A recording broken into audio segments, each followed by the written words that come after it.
my 15th year, and I have been chairman of the Committee on Appropriations from 2013 to 2016, and I was also chairman of the Committee on Appropriations in 2019.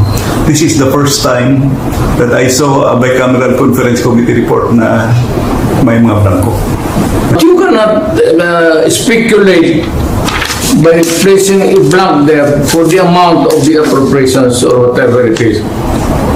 It's just not, it is not allowed by law.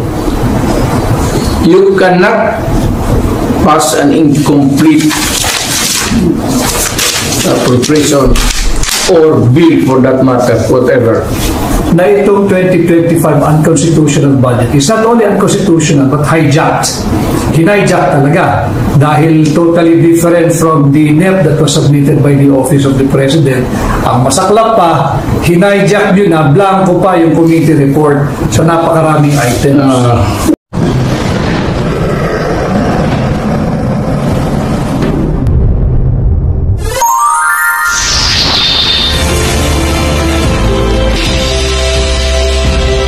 Let me start with the procedure.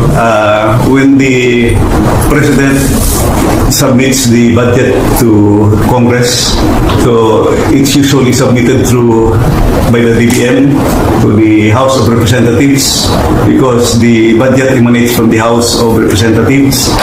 Then pagdating sa House of Representatives, matanggap yung National Expenditure Program and the other documents, yung BASF, saka other related documents sa budget. Then dadaan yun sa first reading, second reading, third reading. So after it's approved on third reading, pupunta sa Senado. Pagdating naman sa Senado, the same procedure, first reading, second reading, and third reading. So usually, magkaiba yung naipasa ng lower house at saka upper house, yung ating lower house of Congress at saka Senate. Then whatever is the difference, i-harmonize yan sa pamamagitan ng isang tinatawag natin na bicameral conference committee. Yung bicameral conference committee naman, pagkatapos nila, gagawa yun sila ng bicameral conference committee report. Yung BICAM report na yun, assuming okay na, pipirmahan nila yun at i-ratify ng both houses, ng Senate at saka House of Representatives. After the ratification, so lalabas na yung enroll bill, pupunta na yun, babalik sa Presidente. The President will sign the budget for it to become effective, for the budget to operate the following year. Didireksyon na lang ako, medyo mahaba kasi yung pag-usapan natin. Sa nakita ko kasi, may nakita akong maraming kulang sa BICAM report. Yung Bicameral Conference Committee report, pinirmahan kahit may mga nakikita tayong blanco. So far, ito yung nakikita ko na pages na kulang. Page SP 11, page SP 12, page SP 13, page SP 15, page SP 17, page SP 20, page SP 21, page SP 22, page SP 36, page SP 37, page SP 162, page SP 168, page SP 183. Mostly from the Department of Agriculture and on program appropriations. So let's go directly to the page SP 11 to SP 12. Pwede naman siguro i-flash ito sa ating screen, no? Naharap ko sa kasi Mayor, daming Mr. President, na maraming at saka Harvey, maraming blanco. And these are not, I would say, ordinary figures because these figures will reach to billions of pesos. So, tingnan natin sa page SP 11 to SP 12. Line 49. After the acronym NIA, delete the amount in figures 74 billion 570 million 743,000 and replace with blank. Kita naman sa screen. Line number 52. After the acronym PCA, delete the amount in figures 889 million 065,000 and replace with blank. After the word total, delete the amount in figures 104 billion 820 million 715,000 and replace with blank. At saka sa number 7, you will see the amount. Dito sa Bicameral Conference Committee report ito. NIA is blank, PCA is blank, total is blank. So maraming pages ito na ganito. Kung isa-isahin natin, I think 13 pages pa yung nakita ko na blanco at saka pati na yung sa unprogram appropriations.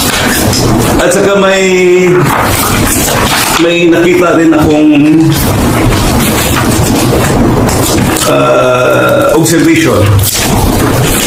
Sa page SP11 of the BICAM report, it says that the Agricultural and Fisheries Modernization Program of 146 billion 335 million 937,000.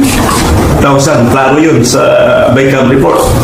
However, pagdating sa GAA, General Appropriations Act, ang lumabas na figure is only 126 billion 728 million 221,000. Ang ibig sabihin, merong discrepancy. So, paano nagka-discrepancy? So, with all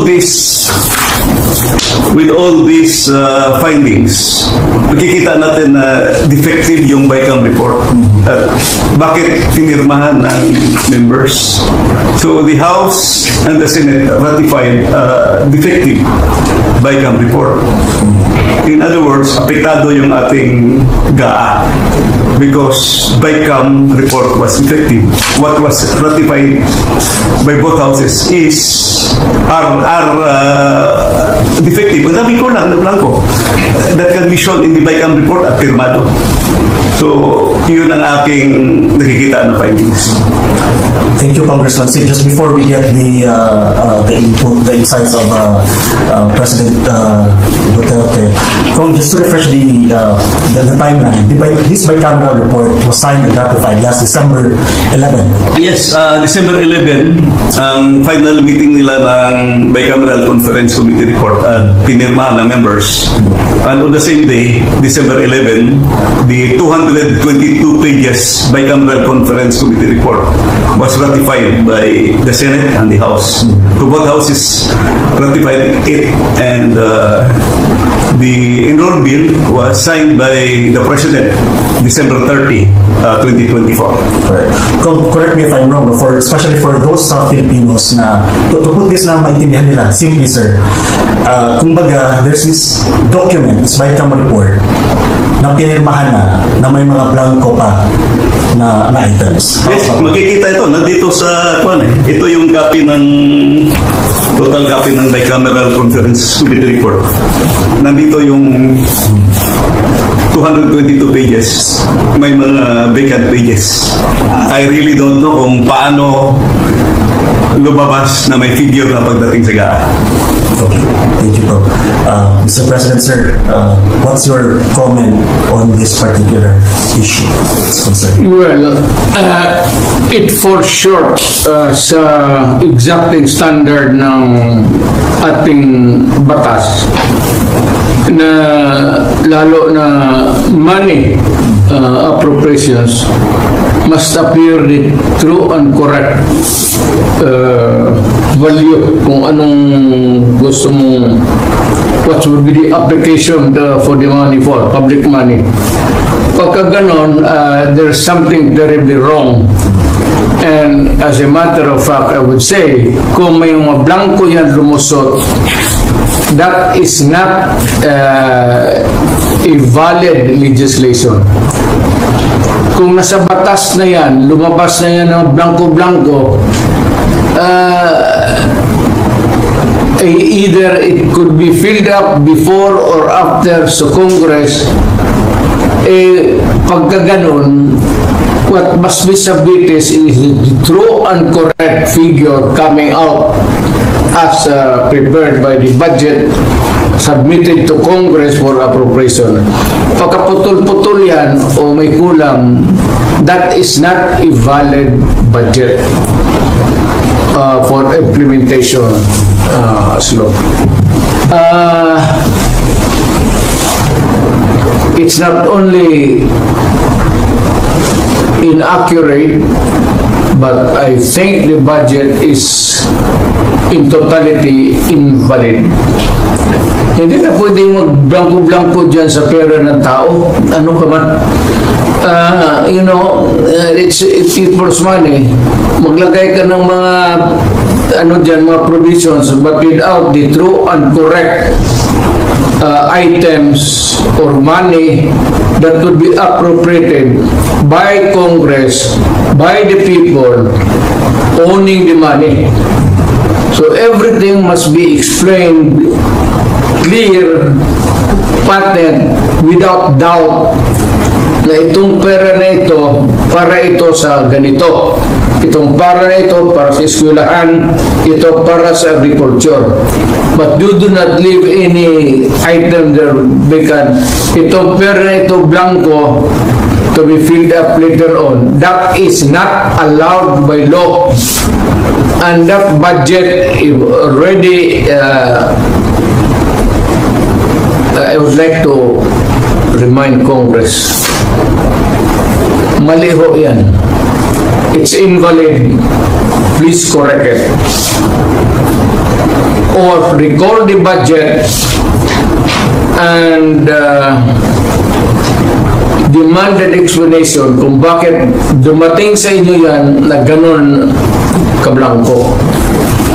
We are not, para ka binigyan ka ng blanco check dyan, o sige, bahala na kung ano ilagay ninyo. In the same manner, yung mga blanco-blanco dyan, whatever or whoever corresponds to that particular item is free to just fill up the amount. That is not by all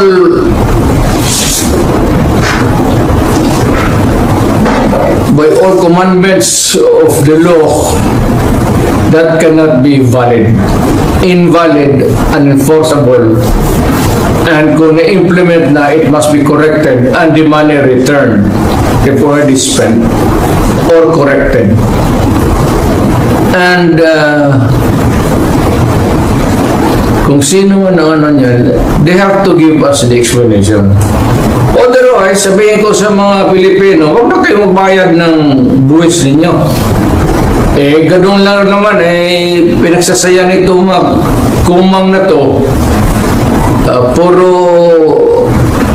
balak check-in na blanco, then they try to pass it as a law, and they are free to choose now the amount which they want to place. Hindi natin alam kung ano ang reserva nila, kung anong gusto na ilagay, sobra doon sa pera natin. It could be that the money is in the hands of the government now, or future appropriations, or reserva ba ito. If it does not clear anything, then that is invalid and not correct. Thanks, sir. I'd like to get also your thoughts on this this particular matter. Now the former president has said that this is outright invalid and unenforceable. So, what do you think on that? I fully agree with the President. Nagsalita na si Pangulong Duterte na illegal yung 2025 budget. At tama yung sinabi ni Congressman Sy na ito ay napirmahan originally December 11 President, and the President was supposed to sign it December 20. Pero natulak ito ng December 30 at sinasabi nga nila na pag-aaralan daw dahil sinasabi ng Malacanang na ang Administrasyong Marcos ay have been very prudent in programming and budgeting. But with this revelation now of Congressman Sid na pumirma ang Bicameral Conference Committee ng blankong final committee report, ito'y magpapasinungaling doon sa sinasabi na nagsagawa ng isang complete staff work at nagsagawa ng due diligence ang tanggapan ng Pangulo. Ang i-challenge ko lang siguro, Kong Sid, baka naman kasi sabihin ng mga miyembro ng BICAM Committee, yung blankong yan, meron kaming agreement dyan na i-fill upan na lang ng kanilang technical working group o secretariat. Pwede po ba yun? Hindi yan pwede because and I think it's in the BICAM report also that we made an omnibus motion to allow the technical staff to make correction in cases of typographical, grammatical, or nasa omnibus motion, printing errors. So they are allowed to make necessary adjustments. So those are material and substantial items, yung blank items, may figures na malalaki, hindi pwede yun. That can never be classified as typographical or grammatical or printing error. Alam mo, yung nakikinig, baka hindi nyo lang yan, yung typographical, grammar or anything that has nothing to do with what the intent of the law or Congress wants.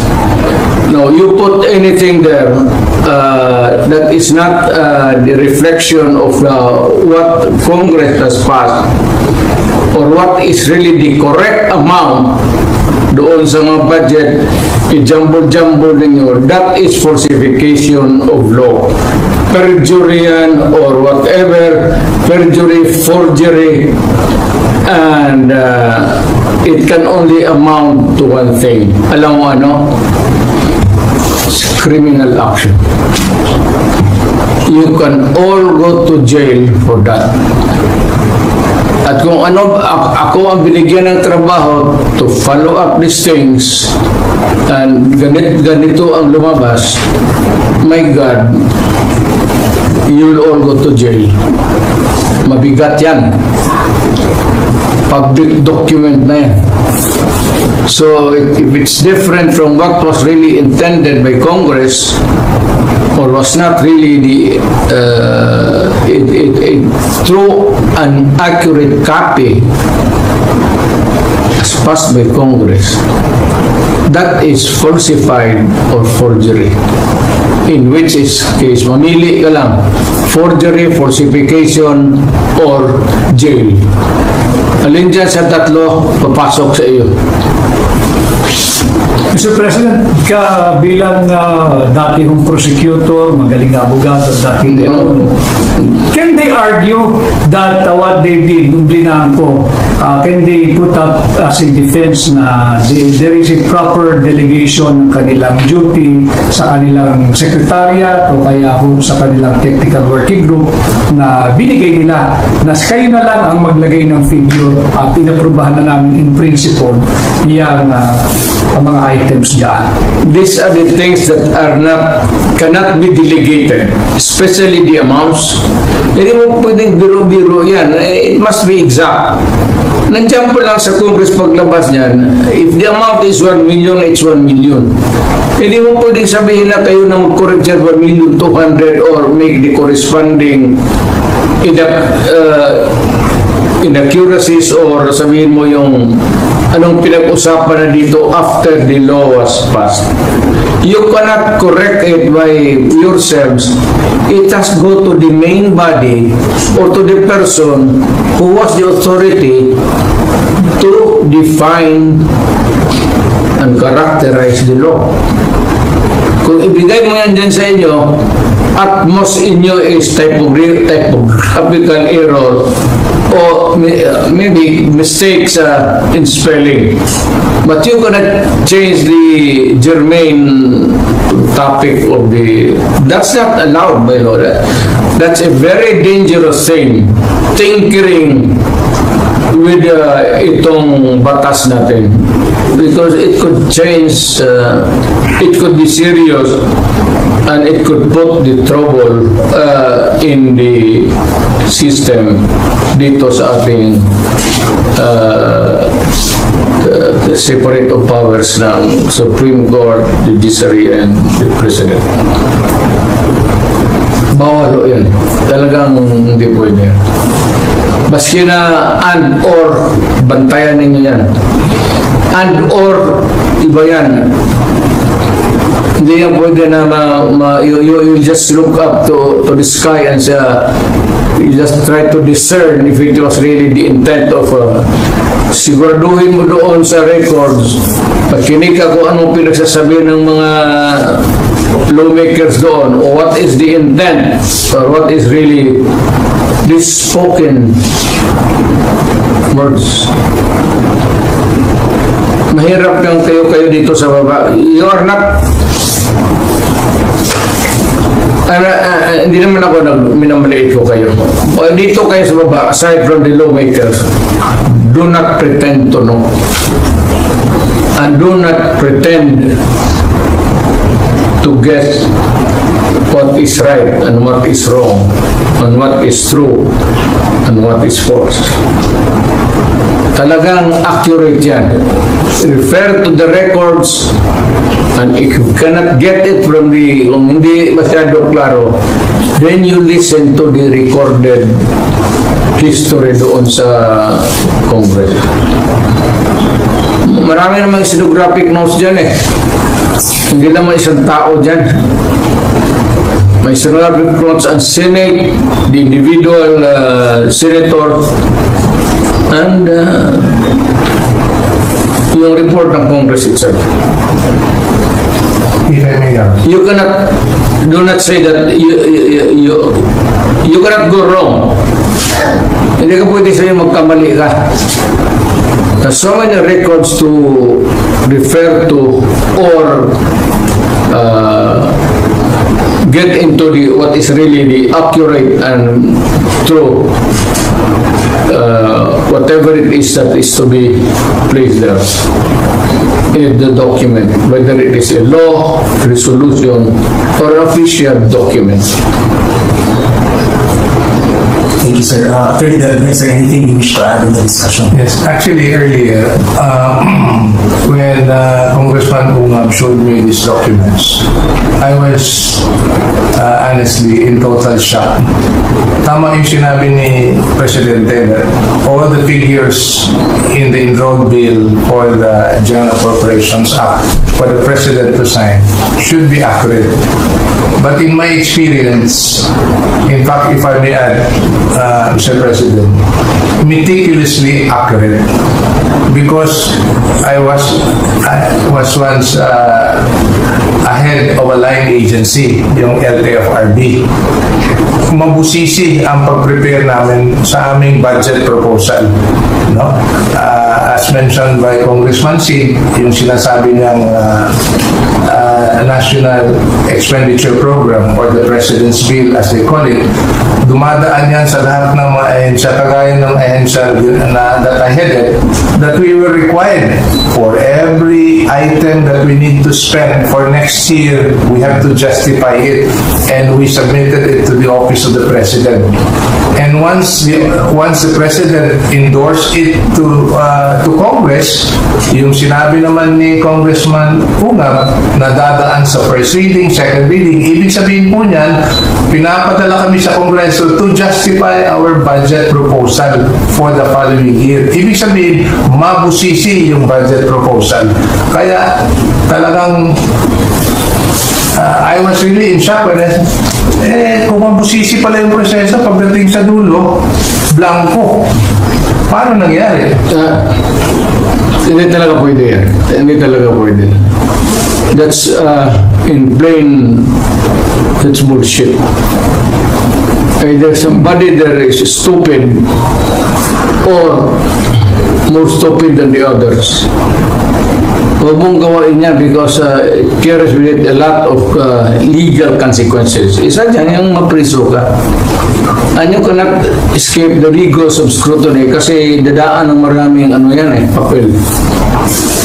And it goes back to the proponents, kung may kopya sila. Pero sabi niya, hindi ko ito sinabi. This is wrong because I never advocated for this kind of action. Malikot ang papel sa gobyerno. So, do not try to, for those enterprising or whatever you want, huwag mong gawain niya kasi talagang kung sa opisina kita, barilin kita. Totoo, para mo akong pinahiya. At pagtawanan ako ng mga congressman. So, mabuti yung alam ninyo. Barilan ka agad para wala ng istorya. Gulo ko may trial ba tayo? Ang gastos yan. Yes, Congressman Sidney would like to. Actually, this is already my 15th year in Congress, no? Thanks kay Mayor at pinatakbo niya akong congressman. No? My 15th year, and I have been chairman of the Committee on Appropriations from 2013 to 2016, and I was also chairman of the Committee on Appropriations in 2019. This is the first time that I saw a bicameral conference committee report na may mga blanco. Nasyak nga ako. Hindi po din, para ka nag-issue ng check niya ng blanco to. You are dealing with the people of the Philippines. You do not issue a blank check to anyone because that is really addressed to the government first. At ang mga taga-gobyerno ang maglagay ng ano yung sabihin? Sila na ang maglagay, ang sekretary o ang direktor? Anong kalukuhan ng naisip ninyo niya? Obviously, Mr. President, meron akong abandonment of constitutional duty on the part of Congress. But kay Kong Sid, sino sa tingin mo ang nag-fill up ng blanco? Kung yung VICAM pa rin ba who operates as the third chamber o merong fourth chamber na unknown? Well, let us assume na yung mga pumirma sila, but tama yung imagination mo. Yung VICAM has been called now the third chamber kasi binabago talaga nila binabago nila yung budget. Noong araw, inabutan ko pa yun sa that was 16th Congress na kung ano yung natapos ng House Appropriations Act, GAB, at saka yung GAB na ginawa ng Senate, gagawa pa kami ng matrix. Yung House version kasi versus Senate version, then yung variance. Yun ang pag-usapan nyo kung ano yung reconciliation. Reconciliation, may matrix. Ngayon, binabago talaga nila lahat. So, that's why we call it third chamber. Yung possible imagination na may fourth chamber na nag-fill up. Well, kung meron man, those who sign are still responsible kasi sila pumirma. Falsification yan. If it changes the meaning, if it's just a grammar, putting a correct one or in ganon, okay ba yan? And or pero if you change put the sentence to change its meaning far different from the original intent of Congress or the executive order, then it changes the meaning and you are not allowed to do that because you can go to jail. At Mr. President, yung pina-flash show kanina sa screen ay yung nakuha lang ni Kong Sid na kopya.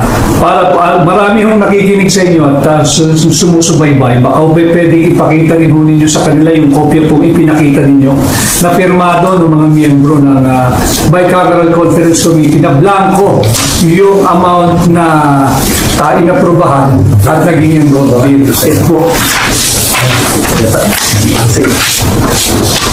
Yung mga blanco. Oo. Then pirmado nila. Blanco. Ito yung mga blanco. Hindi mo na cannot pass a law with blank. It has to be complete and done. That is not allowed. Bakit mo ilagay blanco dyan? Oh, if it's a contingent amount, you place the contingent amount. Whether it falls short or sobra, then you can add. Or kunin mo kung may sobra. But you cannot speculate by placing a blank there for the amount of the appropriations or whatever it is. It's just not, it is not allowed by law. You cannot pass an incomplete appropriation or bill for that matter, whatever. It leaves an speculation. Ano pa yung tao? Ano bang ibig sabihin nito? Ano bang ilagay natin dito? Then, whoever is the end user of this papel would have the, ngayon, kung bright ka, sige, ilagay na natin dito, pasobra natin ng konti. Para yung, ganun talaga yan, o kulang. O sige, sobrahan ninyo, o kulangan ninyo. Then you leave the money intended for any public purpose to the speculation or to the guessing game of the people who are supposed to implement the law. Bawal o yan. Bawal o yan. And you can go to jail for that. Mind you.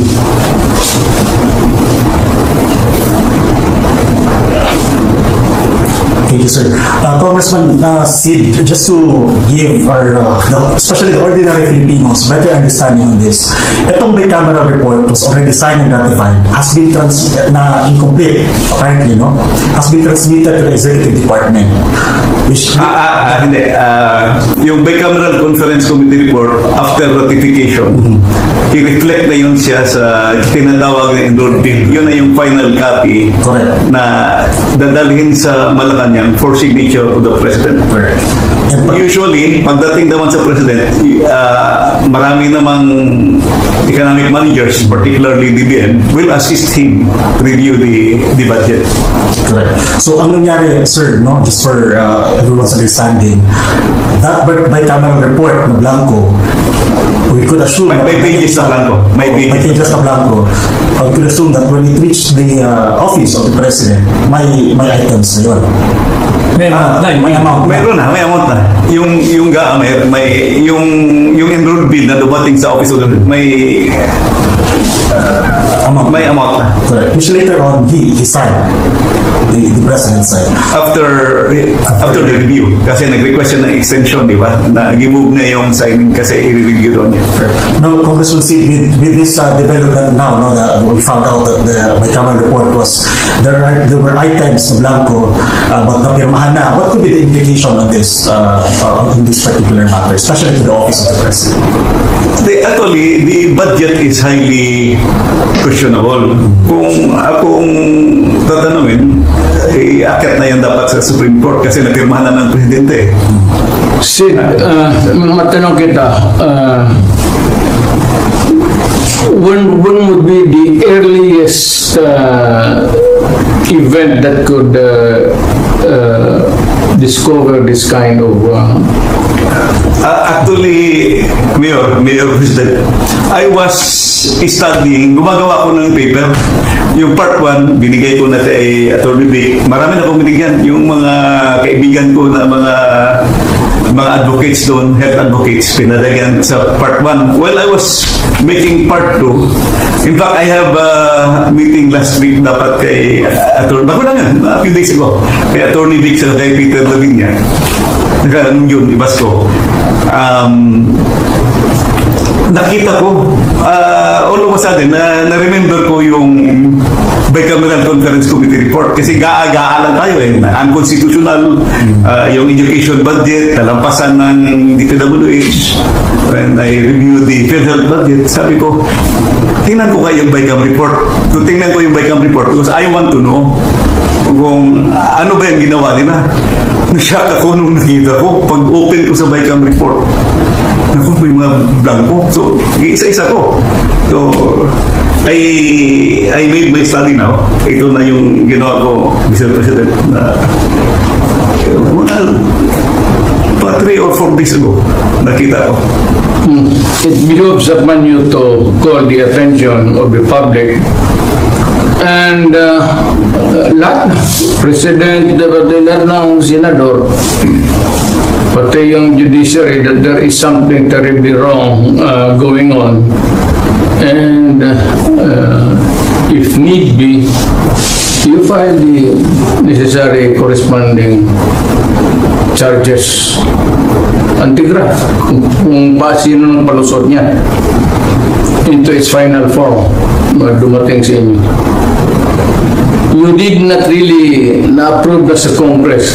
Any attempt to pass on to Congress a falsified or a thing which is not a document which is not true and correct is, as a matter of fact, at that point already a consummated crime. In fact, Mr. President, yung pinakita po ninyo kanina, itong signed na committee report, it bolstered and strengthened the position po ng Makati Business Club na itong 2025 unconstitutional budget is not only unconstitutional but hijacked. Hinijack talaga dahil totally different from the NEP that was submitted by the Office of the President. Ang masaklap pa, hinijack yun na blanco pa yung committee report sa napakaraming items. Well, that's something which has been looked into. I hope that the appropriate action can be taken by ikaw, Sid, or any other Filipino dito nakikinig sa atin ngayon. Ako sana, pero matanda na ako, matagal na ako nawala sa practice. But nandito sila, Attorney Delgra and the rest of the taga Davao, meron naman itong, marami kami ditong talagang totoong Pilipino nagmamahal sa bayan. So I'm sure that they would not allow these things to pass just like that. Mahirap yan. If I may, Mr. President and Congressman Uno Harvey, ang pagkaintindi ko dito sa na-discovery mo, Congressman Sid, isang departamento lang ito, and including a provision on the unprogrammed appropriation. Yes, isang department. Mukhang hindi mo pa natapos kung baka mayroon pa mga blanco. Actually, may part 3 ako, pero highly technical pero it still affects the integrity of the budget. May mga dinagdag So you can give it to the ba't pa dito sa mga locals na mga sanay sa budget, even itong mga local governments, I may be able to help you to find some people willing to work on it. Pag-aralan yan. Hindi tayo nagkulang yan. Siguro si Attorney Delgra is one hell of a Filipino, a good lawyer. Siya yung abogado ko nga pero hindi ako makulong. Pero kung makulong ako, malas talaga. Ibig sabihin, hindi dahil sa kanila. Baka dahil kay ano, sino ito mo ito?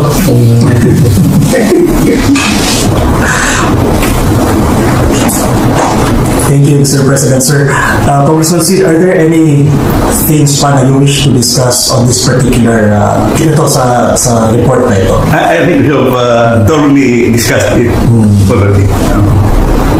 With that, Mr. President, I think we've covered the things that we would like to discuss on this particular matter. So before we close, perhaps Attorney Vic, meron ka pang gusto dagdag kay Attorney Delga? Dagdag ko lang mo yung naging pangungusap ni Pangulong Duterte, tayo mga Pilipino, maging vigilant tayo. Nakita natin na yung akala natin na unconstitutional 2025 budget ay dahil lamang sa pag-defund sa PhilHealth. Ito pong ipinakita ngayong gabi ni Pangulong Duterte, yung blankong committee report ng Bicameral Conference Committee ay higit pa pala doon sa nalalaman nating mga Pilipino. At pasalamat tayo kay Congressman Sid Bungab sa kanyang pagsasaliksik at lumalabas yung katotohanan dahil wala na talagang transparency. At ngayon naman tayo mga Pilipino dapat humingi ng accountability. Thank you, Attorney Vic. Attorney Delga? Yes po. Itong na-discover ni Congressman Sid, mas mabigat pa ito to what was already discussed in the several weeks that we had. As mentioned by Attorney Vic, as regards yung pagtataas ng budget ng DPWH over that of the education sector, which is already unconstitutional. Ito, mas glaring pa ang anomalya. So I think this has to be addressed. And good that Mr. President had called out to the Filipino people to look into this and to question the highly anomalous legislative process in coming up with a national budget for 2025. Alam mo, if I may add, nakikiusap lang ako sa mga ulol na to. Kung sino yung gumagawa ng ganun. Pwede bang sabihin ko sa inyo na do not the people of the Philippines magkagulo tayo. Huwag ninyo kami isali, buhay pa ako.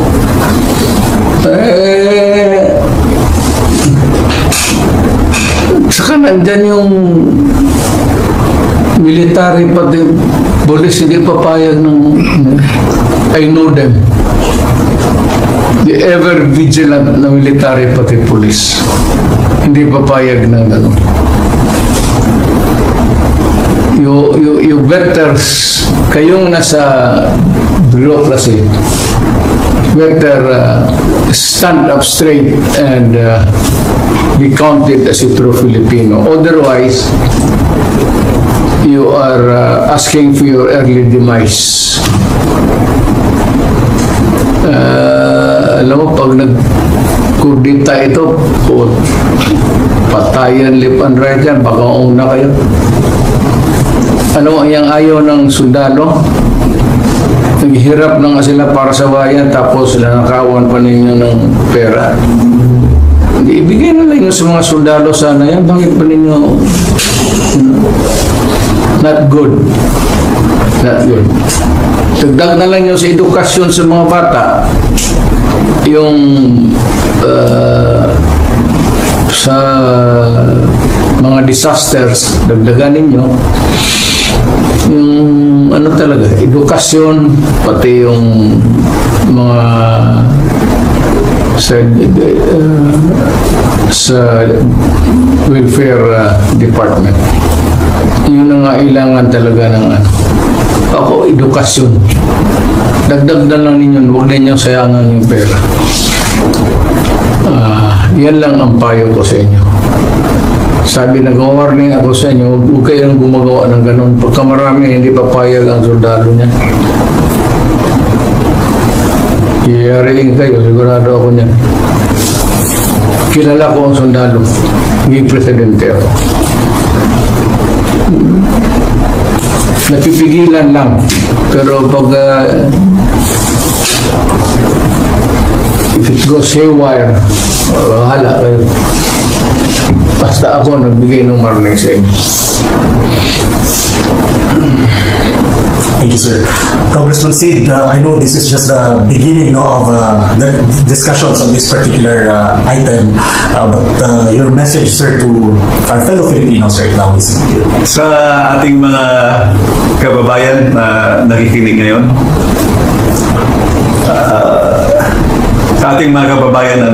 ngayon, you can see the documents, you can see the figures na mga blanco. Makikita nyo naman yan. It's up for you to decide. Tingnan ninyo. May mali talaga na nangyari sa budget natin. Thank you, Congressman Sid.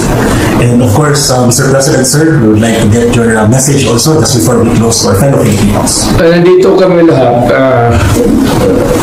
si Vic, pati si Sid, pati si Martin, of course ikaw.